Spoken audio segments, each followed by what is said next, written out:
আসসালামু আলাইকুম। কুমিল্লা রেস্কিউ টিমের তরফ থেকে আন্তরিক অভিনন্দন, শুভেচ্ছা।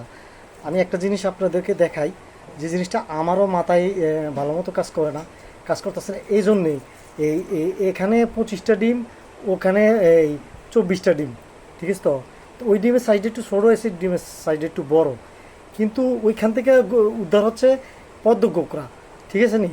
ডিমগুলো দেখতে দেখা যাচ্ছে খইয়া কোঁকড়া বা দারাসের, কিন্তু আসলে এই জিনিসটা নিয়ে আমরা খুব একটা ভাবনা চিন্তার ভিতরে পড়ে গেছি গিয়ে। কিন্তু 25টা ডিম পদ্ম কোঁকড়া কখনো পারে না, কিন্তু আমরা সচরাচর দেখি না। কিন্তু ওই জায়গা থেকে পদ্ম কোঁকড়া উদ্ধার হয়েছে দুইটা, দুইটার মধ্যে একটা পদ্ম কোঁকড়া পুরুষ আর একটা পদ্ম কোঁকড়া মহিলা। কিন্তু ডিম পাওয়া গেছে 50টার উপরে। তো 50টার উপরে যাতে ডিম পাওয়া গেছে, 49টা ডিম পাওয়া গেছে, হিসাব করে আমরা 50টা ডিম হয়, তাহলে এনে ডিমটা আর এনে ডিমটা আলাদা আলাদা অনেক তফাৎ। তাহলে দেখেন, আমি ডিমগুলো দেখাই। এনে আছে ডিম 25টা, ঠিক আছে, এনে আছে 25টা, এনে আছে 24টা। তাহলে এই ডিমটি পদ্ম কোঁকড়ার, এটা বোঝা যায়, কিন্তু এই ডিমটি কিসের ওটা বোঝা যায় না। কিন্তু ওই জায়গা থেকে সাবুদ্ধ রয়েছে দুইটা, যে একটা পদ্ম কোঁকড়া পুরুষ, একটা পদ্ম কোঁকড়া মহিলা।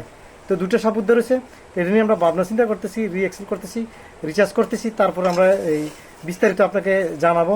আসসালামু আলাইকুম। বাংলাদেশ।